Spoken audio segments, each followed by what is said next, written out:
नमस्कार। Chapter number 14 chemistry standard 12 ગયા વખતના વિડીયોમાં ગ્લુકોઝના બંધારણ વિશે આપણે ભણ્યા હતા। ગ્લુકોઝનું બંધારણ પહેલા અલગ અલગ રાસાયણિક પ્રક્રિયાઓના આધારે જોયું, પછી ચક્રીય બંધારણ ઉપર ગયા। ચક્રીય બંધારણ સમજતા પહેલા ડી અને એલ એ સંકેત પદ્ધતિની ચર્ચા કરી અને પછી ચક્રીય બંધારણમાં બરાબર માર્ક કરો, અહીંયા સુધી આપણે પહોંચ્યા। Alpha D plus glucose, beta D plus glucose. અહીંયા બંનેમાં ડી પ્લસ ગ્લુકોઝ કોમન છે। જો ફરક આલ્ફા અને બીટામાં છે, તો આલ્ફા અને બીટા વિશે પણ ચક્રીય બંધારણમાં આપણે ચર્ચા કરી હતી કે ભાઈ ગ્લુકોઝના દ્રાવણનો ચોક્કસ તાપમાને ગરમ કરવામાં આવે તો આલ્ફા અને બીટા તાપમાન અલગ અલગ, ત્યારે આલ્ફા અને બીટા આવા બે ગ્લુકોઝના બંધારણવાળા ગ્લુકોઝ મળે છે। બંનેમાં ફરક OH ની પોઝિશનનો છે। અહીંયા OH ની પોઝિશન જુઓ, પહેલા નંબરના કાર્બન ઉપર, અને બીટા ડી ગ્લુકોઝમાં પહેલા નંબરના કાર્બન ઉપર OH ની પોઝિશન જુઓ। અને આ બંધારણના આધારે હાવર્થ નામના સાયન્ટિસ્ટે આવું બંધારણ ગ્લુકોઝનું સૂચ્યું। એમાં એક મેં લખ્યું છે, બીજું આપણે તમારી સામે લખવું છે કે આ ફરક પડે છે જોવા માટે। હવે આ બંધારણ પાયરેનને મળતું બંધારણ આવે છે। જો આ પાયરેનનું સૂત્ર છે, પાયરેનમાં માર્ક કરો તો 1 2 3 4 અને 5 પાંચ કાર્બન છે અને વચ્ચે એક ઓક્સિજન છે। તો આની જેવું બંધારણ ગ્લુકોઝનું મળે છે। એટલા માટે પાયરેનોઝ આલ્ફા ડી પ્લસ ગ્લુકોપાયરેનોઝ આવું નામ પણ આનું બને, જે આપણે નીચે લખીએ છીએ આલ્ફા ડી પ્લસ ગ્લુકોપાયરેનોઝ। હવે આલ્ફા ડી પ્લસ ગ્લુકોપાયરેનોઝ મતલબ આલ્ફા ડી પ્લસ ગ્લુકોઝ। હવે આ બે બંધારણમાં આ જે બંધારણ છે એને ચક્રીય બંધારણમાં કેવી રીતે લખી શકાય અને પહેલા આપણે સમજીએ, પછી અહીંયા બીટા ડી ગ્લુકોપાયરેનોઝનું સૂત્ર દોરીએ। હવે આ બંધારણ આખું જુઓ, પહેલા નંબરનો કાર્બન HOH, અહીંયા પહેલા નંબરનો કાર્બન HOH, OH ની પોઝિશન ઉપર બરાબર ધ્યાન રાખવાનું। હવે બીજા નંબરનો કાર્બન HCOH, ત્રીજા નંબરનો કાર્બન HCOH, ચોથા નંબરનો કાર્બન HCOH, પાંચમા નંબરના કાર્બન અને પહેલા નંબરના કાર્બનની વચ્ચે ઓક્સિજનનો પરમાણુ ગોઠવાયેલો છે, જેને ચક્રીય બંધારણમાં સ્પષ્ટ રીતે તમે જુઓ 1 2 5 ની વચ્ચે, અને પાંચમા નંબરના કાર્બનની સાથે CH2OH મતલબ છઠ્ઠો કાર્બન જોડાયેલો છે। પણ આટલું આખું બંધારણ તમે જુઓ, છઠ્ઠો કાર્બન પાયરેનોઝના બંધારણની જેવું જ બંધારણ આ મળે છે, છઠ્ઠો કાર્બન ઉપર વયો જાય છે। એટલે આખું આનું ગ્લુકોઝનું બંધારણ જુઓ તો પાયરેન ની જેવું બંધારણ બની જાય છે। એટલા માટે આલ્ફા ડી પ્લસ ગ્લુકોપાયરેનોઝ। હવે આલ્ફા ડી પ્લસ ગ્લુકોપાયરેનોઝ ની જેમ આપણે અહીંયા બીટા ડી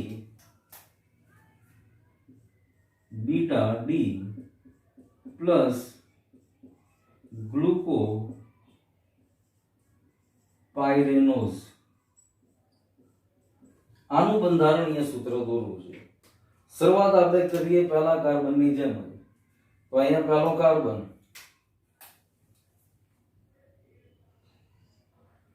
હવે અહીંયા પહેલા નંબરના જ કાર્બન ઉપર H અને OH ની પોઝિશનમાં આલ્ફા અને બીટામાં ફરક છે। એટલે જ્યારે બીટાની વાત આવે ત્યારે OH ની પોઝિશન ઉપર અને H ની પોઝિશન નીચે। બાકી આખું જ બંધારણ, બાકી બધામાં તમે જો કોઈ ચેન્જ નથી, આલ્ફા કે બીટા હોય કોઈ જ ચેન્જ નહીં, તો બાકીનું આખું જ બંધારણ આની જેમ લખી શકાય H OH OH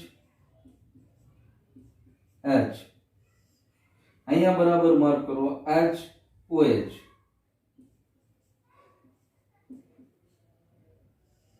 પાંચમા નંબરનો કાર્બન H CH2OH. હવે બંનેમાં જે આ ફરક પડ્યો એ માત્ર અહીંયા જ, અહીંયા H પહેલા નંબરના કાર્બનમાં ઉપરની તરફ અને OH નીચેની તરફ. એટલા માટે આલ્ફા ડી પ્લસ ગ્લુકોપાયરેનોઝ અને બીટા ડી માં જુઓ તો OH ઉપરની તરફ, H નીચેની તરફ. અહીંયા પણ 6 કાર્બનને 1 2 3 4 5 6 દર્શાવ્યા જેમ આને પણ દર્શાવી શકાય. આ પહેલો કાર્બન, આ બીજો કાર્બન, ત્રીજો કાર્બન, ચોથો કાર્બન, પાંચમો કાર્બન ને છઠ્ઠો કાર્બન CH2OH નો. તો આ ગ્લુકોઝનું ચક્રીય બંધારણ છે અને આ બંધારણ ગ્લુકોઝના બધા જ ગુણધર્મોને સહેલાઈથી સમજાવી શકે છે. એટલે ગ્લુકોઝનું આફ્ટર ઓલ આ બંધારણ સર્વસ્વીકૃત બન્યું. એટલે આ ગ્લુકોઝના ચક્રીય બંધારણ વિશેની વાત કરી. પાયરેન જેવું સ્ટ્રક્ચર બન્યું એટલે પાયરેનોઝ અને આલ્ફા અને બીટા એની OH પોઝિશનના આધારે. ઉપરાંત ગયા વખતે બે સરસ શબ્દ એનોમેરિક કાર્બન અને એનોમર્સ આ બે આપણે સમજ્યા હતા. આ કાર્બન પહેલા નંબરનો કાર્બન એનોમેરિક કાર્બન છે અને આ બંને સમઘટકો એકબીજાના, એનોમર્સ સમઘટક છે જ એકબીજાના, પણ એનોમેરિક કાર્બનના કારણે એનોમર્સ તરીકે ઓળખાય છે. તો આ આખો ટોપિક ગ્લુકોઝના બંધારણ અંગેનો ટોપિક થયો. હવે આવી જ રીતે ફ્રુક્ટોઝનું બંધારણ ભણવું છે, પણ ગ્લુકોઝના બંધારણની જે ડિટેલ્સ આપણી ટેક્સ્ટ બુકમાં આપી છે એટલી ફ્રુક્ટોઝમાં નથી આપી, કારણ કે બંનેમાં ફરક માત્ર એના ક્રિયાશીલ સમૂહમાં છે. ગ્લુકોઝની અંદર આલ્ડીહાઇડ સમૂહ ગોઠવાયેલો છે, જ્યારે ફ્રુક્ટોઝની અંદર કીટોન સમૂહ ગોઠવાયેલો છે. એટલે ઘણી બધી ગ્લુકોઝ જેવી જ રાસાયણિક પ્રક્રિયાઓ ફ્રુક્ટોઝ પાસેથી પણ મળે, પણ ગ્લુકોઝના ચક્રીય બંધારણ પછી હવે આપણે ફ્રુક્ટોઝના ચક્રીય બંધારણ તરફ જવું છે. પણ ફ્રુક્ટોઝનું ચક્રીય બંધારણ ભણીએ એની પહેલા આ થોડીક બંધારણ દોરવાની પ્રેક્ટિસ માગી લે એવી વસ્તુ છે. આ સહેલાઈથી સીધું યાદ નહીં રહી જાય. આ બધી પોઝિશન ની તમને સહેલાઈથી યાદ રહી જશે કે ભાઈ OH ની પોઝિશન નીચે આલ્ફા, OH ની પોઝિશન ઉપર બીટા, પણ આને લખીને પ્રેક્ટિસ કરવી પડશે. જ્યારે પરીક્ષામાં આને લગતા પ્રશ્નો પૂછાય ત્યારે આનું બંધારણીય સૂત્ર દોરવું ખૂબ જરૂરી છે, કારણ કે તો જ આગળ એના માર્ક મળવાના છે. અને આવા બંધારણ આની પહેલા આપણે પીરિયડમાં વાત થઈ ગઈ હતી, દોરવાની મજા આવે છે, થોડોક માઇન્ડનો પણ ઉપયોગ થયો છે. આમના ઇઝીલી દોરાઈ જાય એમાં નથી.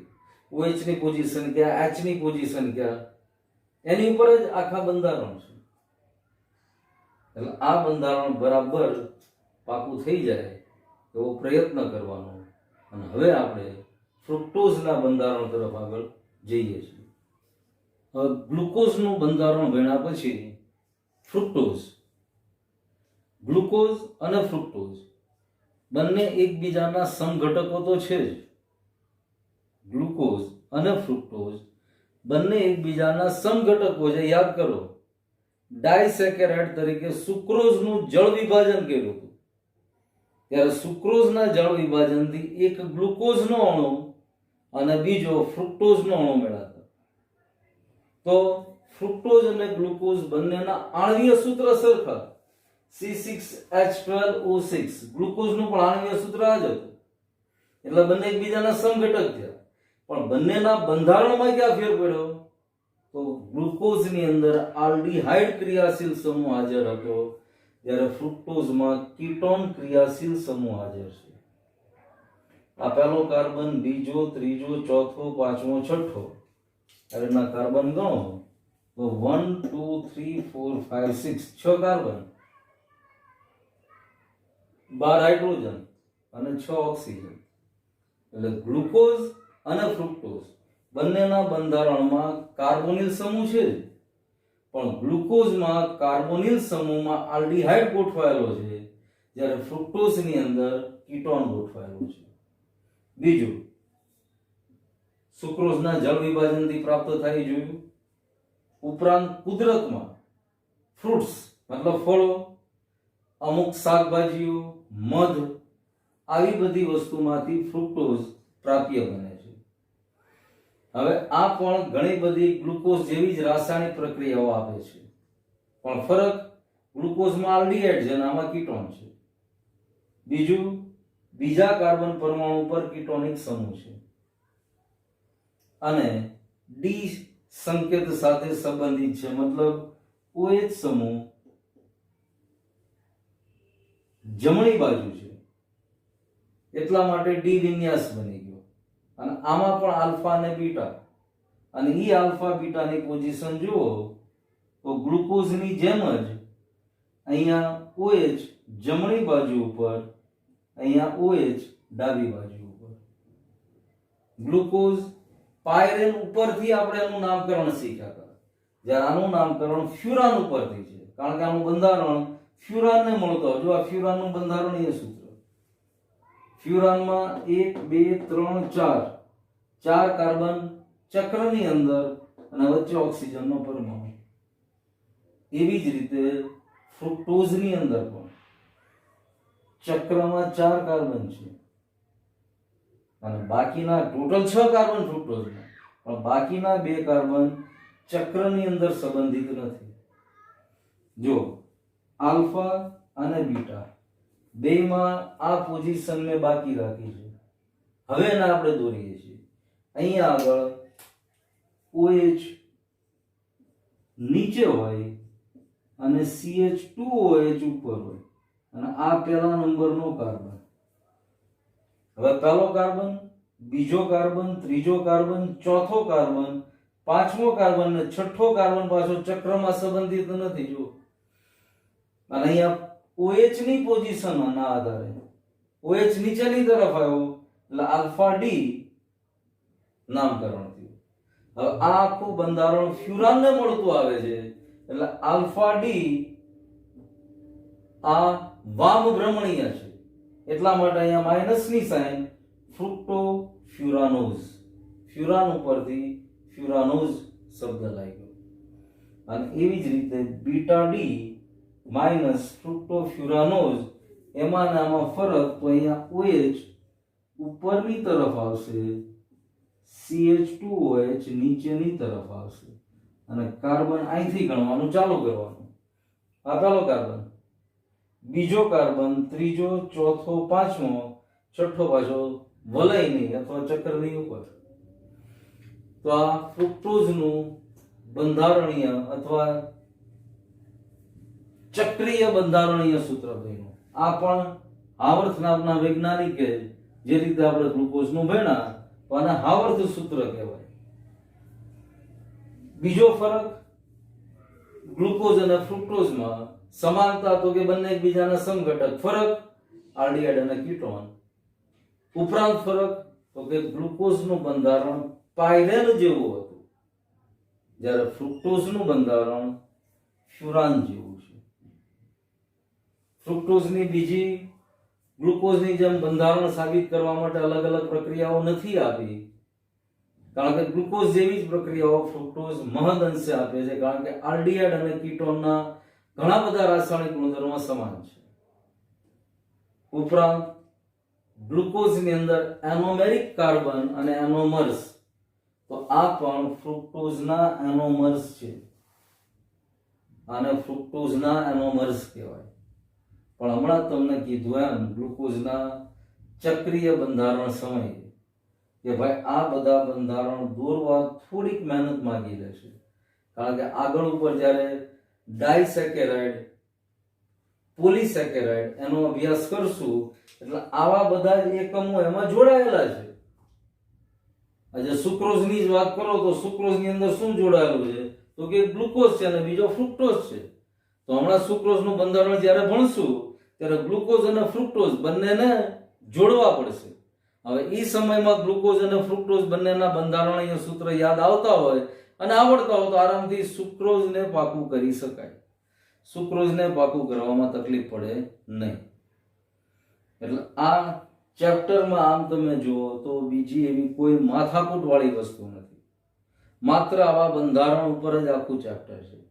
અત્યારે આપણે ગ્લુકોઝની ને ફ્રુક્ટોઝની મતલબ મોનોસેકેરાઇડની વાત કરી. હવે ડાયસેકેરાઇડની જ્યારે વાત થાય ત્યારે આ મોનોસેકેરાઇડ ભેગા થઈને ડાયસેકેરાઇડ બનાવે છે. એવી જ રીતે પોલીસેકેરાઇડની વાત થાય તો આવા ઘણા બધા મોનોસેકેરાઇડ ભેગા થઈને પોલીસેકેરાઇડ બનાવે છે. તો આના બંધારણીય સૂત્ર આપણને આવડતા હશે તો એ બધાના બંધારણીય સૂત્ર સહેલાઈથી આપણે કરી શકીશું. એટલે આજે જે આપણો પીરિયડ છે ને ગયા વખતનો જે પીરિયડ હતો તો આની ફલશ્રુતિ સ્વરૂપે આપણે આવા બંધારણ દોરવાની જબરદસ્ત પ્રેક્ટિસ કરવી છે. આગળ ઉપર હમણાં નથી ભણવું, ડાયસેકેરાઇડ ભણશું. અહીંયા મેં લખ્યું છે બોર્ડ ઉપર ડાયસેકેરાઇડ અને આનું પહેલું ઉદાહરણ સુક્રોઝ, પણ એ આજે નથી ભણવું, યાની પછીના પીરિયડમાં ભણશું. આજે આપણે જબરદસ્ત આવા બંધારણને દોરવાની પ્રેક્ટિસ કરીશું. જે બી ગ્રુપ વાળા છે એને તો આઈ થિંક આવા બધા બંધારણમાં બહુ જાજી તકલીફ નહીં પડે, અને બાયોલોજીમાં એવું આવવાનું છે. પણ એ ગ્રુપના જેટલા વિદ્યાર્થીઓ છે એને આ બંધારણની બરાબરની પ્રેક્ટિસ કરવાની છે. એટલે આજે આપણે અહીંયા ફ્રુક્ટોઝ સુધી જ રાખીએ છીએ. ફ્રુક્ટોઝ સુધી રાખીએ એનો મતલબ શું થયો? મોનોસેકેરાઇડ વિશે આપણે ભણી ગયા. મોનોસેકેરાઇડના બે ઉદાહરણ ભણ્યા, એક ગ્લુકોઝ ભણ્યા અને બીજું ફ્રુક્ટોઝ ભણ્યા. હવે ભણીશું એ ડાયસેકેરાઇડ ભણશું. આમાં સુક્રોઝ થી શરૂઆત કરશું અને પછી પોલીસેકેરાઇડ ને એ બધું. પણ આજે આપણે માત્ર અહીંયા સુધી ભણીએ છીએ ફ્રુક્ટોઝના બંધારણ સુધી, અને આના બંધારણીય સૂત્રને એને બરાબર દોરવાની ટેવ પાડવાની છે આપણે. બીજું આ સરળ હતું આજે ભણાય. આ બંધારણ દોરવામાં થોડીક પ્રેક્ટિસ માંગી લેશે, પણ છતાં આમાંથી કાંઈ સમજાયું ના હોય, કોઈ જગ્યાએ ડાઉટ હોય, ડિફિકલ્ટી હોય તો ચોક્કસ મેસેજ મોકલજો અથવા ફોન કરજો. હવે આની પછીના લેક્ચરમાં આપણે ડાયસેકેરાઇડ, પોલીસેકેરાઇડ એના વિશે આપણે ભણીશું. હા, હજી એક બાબત વાત કરવાની રહી ગઈ. હવે જેમ જેમ આપણા બધા ચેપ્ટર્સ આગળ ચાલતા જાય એમ આ બધા ચેપ્ટર્સની એક એવી જબરદસ્ત ફેરબુક બનાવજો તમારી માટે કે પરીક્ષા ઉપર અથવા જ્યારે લર્ન કરવાનું થાય, પાકું કરવાનું થાય ત્યારે તમે તમારી ફેરબુકની અંદરથી જ બધું જ વાંચી શકો. ટેક્સ્ટબુક બાજુમાં જ રાખવાની, પણ ફેરબુકની અંદર આપણે આપણા સ્વ હસ્તાક્ષરે આવા બધા પ્રશ્નો, આવા બંધારણ દોરવાની અને લખવાની પ્રેક્ટિસ ચાલુ કરી દેવાની. જેટલા ચેપ્ટર્સ આપણા પૂરા થયા એ બધાની એવી મસ્ત નોટ આપણાની પહેલા બનાવી જ છે. એવી મસ્ત નોટ બનાવો કે ભાઈ જોઈ અને આને વાંચીને તમે તમારું કામ સરળતાથી, સહેલાઈથી કરી શકો. અને આપણી ટેક્સ્ટબુકને પણ બાજુમાં રાખવાની, પણ ફેરબુકની અંદર જે કાંઈ આપણે લખીએ એ બધું જ જોયા વગર લખતા આવડે પછી જ ફેરબુકની અંદર એ ઉતારવાનું. ફેરબુકમાં જોઈ જોઈને લખવાનો કોઈ પ્રયત્ન આપણે કરવો નથી. આ બંધારણ પહેલા રફ નોટમાં દોરો, 2, 3, 4, 5 વાર દોરો, પણ જ્યારે ફેરબુકમાં લખો ત્યારે એકદમ મસ્ત રીતે જોયા વગર લખવાનું. એટલે જેટલા ચેપ્ટર્સ આપણા પૂરા થયા છે એ બધાને વ્યવસ્થિત ફેરબુકમાં તમે લખ્યા જશે એમ માનીને આપણે આગળ ભણતા જશું. અને લખ્યા ન હોય તો લખવાની શરૂઆત કરી દેજો. જે કાંઈ હોમવર્ક મળે છે, જે કાંઈ વર્ક મળે છે એ બધું એમાં જ સરસ અક્ષરે લખતા જવાનું, પણ જોયા વગર. Thank you.